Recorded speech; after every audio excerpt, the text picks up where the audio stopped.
the two that you were the sole writer for, or the primary songwriter for on the record, are Nightmare and I Don't Wanna Know. With I Don't Wanna Know, you were saying that the chorus came first, and you had the lyrics for the chorus. So it starts off as kind of fun. Fun, like fun song, whatever. Yeah. And it ends up fun insofar as you scream, and then you always have to laugh after you scream. But it goes through, there's very like real and dark areas. So can we like, kind of retrace the steps of the development of the song? Yeah, so that song is specifically about like two people who were like really close to me in my life, who I just like realized were just kind of using me and like very like controlling and like emotionally abusive, and it was just not like a good time for me. I would say to them like, I really feel like you're not treating me like myself, you're treating me like someone else, and they're just like, oh no, what? They would just like spit out like hatred about me, and then like come try, and I'd be like, I don't want to be your friend anymore, and then they would like after that they would lure me back in by being like, oh, I'm so sorry, like I need you, like you're like, and then if I mess up, like you're the worst, I hate you, blah, blah, this type of stuff. And then later in the song, like even though like I know that it's wrong, I know that you're wrong, but how is it so you make me believe that I'm the guilty one? So like if I would talk to them being like, hey, you really hurt me in this aspect, they would be like, well, it's your fault that you took it this way, or like if you didn't do this, then you wouldn't have had this happen to you. And then like instead of pinning it on them and like having them take accountability, they would like spin it back on me, being like, it's your fault, and I believe it, until I was like, no. It didn't take you too long to see perhaps that maybe they were the problem. Yeah. So which is of course a reference to maybe you're the problem. And again, I think I'm winning against Emily at the moment. You are. But there is, I think, an interesting relationship between that song and Maybe You're the Problem. It's very true. Because Maybe You're the Problem, if I understand correctly, the genesis of that one, you're playing, Bruce Violet's playing a show with some pop punk bands and overhearing a situation which sounds not entirely dissimilar to the one that you found yourself in as well, where a guy is blaming a woman, just basically saying I can't function without you ruined my life. And then I turn to the girls and I'm like, well, maybe he's the problem, which is kind of funny, because I'm like, how did they respond?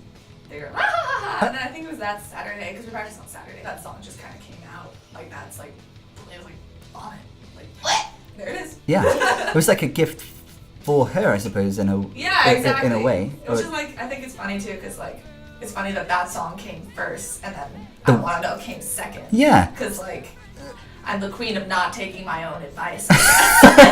So everyone is. Yeah, exactly. We all have our things of being like, I'm different. This is different. This isn't happening to me. And then you realize that it is, and you're like, well, okay, that did. And like, I don't know, in a way, I think it's sort of comforting. Even in like other songs I write separately, I like write these lyrics and then I don't believe them. I'm like, I just wrote them just because they're convenient. And then I'll be like, oh, why is this happening to myself? And then like, I'll listen to my own lyrics and it's like literally like, I feel like it's sort of like my lyrics are my mother talking to me, being like, this is what's happening with you, and then I'm just denying, I'm different, I'm special. Yeah. I never or a certain part of yourself, like your best self, or the wisest. The wisest part of me that just kind of throws up every once in a while, being like, here's words. Yeah. The most woke part, the part that knows, that sees and knows, and of course, that's what will work its way into the lyrics, but not necessarily into one's consciousness at every single moment in the day. Exactly. It's interesting, I think, in I Don't Wanna Know, there's a lot of like fragility, I think, and it's very honest. So that seems to me like quite a difference with Maybe You're the Problem. You Make Me No Longer Whole, for example, is a lyric that jumps out. And that struck me as really interesting alongside and in contrast to Talk Shit, Get Hit. No, it's Nightmare. So it's my other song.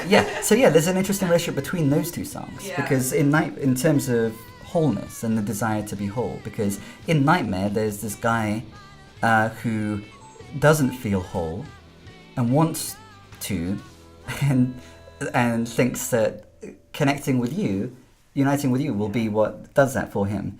And then Say no. Yeah, you say no lots of times. Many times. Again, thinking of the human condition, like everyone can relate to not feeling whole at certain times, and then we have almost these like flip sides of the coin. Like you're saying to this guy, no, that would be using me. Like I'm not here to do that for you. And then in this other situation, you're being made to feel no longer whole. So there's a condition of being whole had been achieved, and then you're being kind of thrown off. Yeah.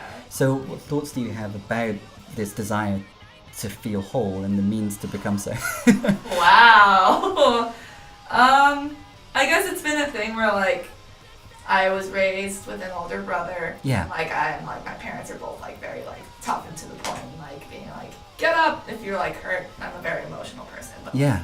I've been sort of taught to like not be and like Yeah. really sort of be upfront and like I'm strong, and like that's sort of is I guess what Bruised Violet is like my way of being able to be strong and being like, this is how, like, especially with Nightmare, like that song was written like heat of the anger, heat of the moment, just like really being like, you are not going to be able to use me. Like, I'm not your dream girl. I'm not your future wife. I will not complete you. I'm your nightmare come to life. Yeah. Like, I love that lyric. Yeah, that's very good. Probably. But yeah, and then like, with I Don't Want to Know, it was like sort of the weird thing being like, I guess I can be emotional and like have it be.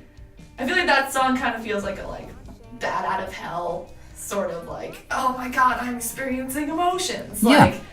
Like, But it's interesting, the way in which the sadness and vulnerability is acknowledged in that song is quite different from the way in which it is in, for example, your new solo project, Girl Time. yeah. Because it's still Bruised Violet, it's still Yeah. like angry. Yeah, it's still, yeah, it's very angry, still kind of like being like, you did this to me, like, you're the way, you made me feel this way, but then like, the reason that my solo stuff has came out is because like, I wrote these songs and they were like, very emotionally vulnerable, like, I really feel like I'm literally like exposing myself, being like, this is how I feel, like these are my emotions, and they just like poured out, and I'm like, this doesn't feel like Bruised Violet, and then like it doesn't feel like Tony Peachka, like because Tony Peachka, which Danielle is of course also in and the bassist. So I was like, I don't know what to do with this, like, and I've never had an experience like that before, and then I was like, wait, did I just write songs for myself?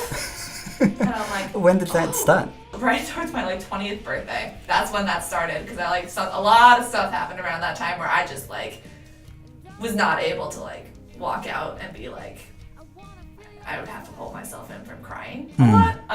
And I just like really didn't know how to deal with it. Which is especially difficult if you are like the angry one. Yeah. And people expect that to be what they get from you. Yeah, and I would like, because I teach at camp during the summers, and I would like have a thing where I'd be just teaching, and then I'd be like suddenly really emotional, being like, oh no, you can't cry right now, you're around children, like, and luckily like Stephanie, who's in SAS, and Tony Peachka, she worked at the camp with me, and like she was able to like see these songs kind of be born, and like be the first one to be like, wait, no, like Danielle, these are good, like you should do something with this. She writes songs for Tony Peachka as well. Yeah. But she is of course also, so she fronts SAS. Yeah. And SAS is similarly more emotional, more sad than Tony Peachka. Yeah, because she would actually play me SAS songs at camp. Like we would sit during our lunch break and just like go upstairs and like grab guitars and just like play our songs to each other. Yeah. So like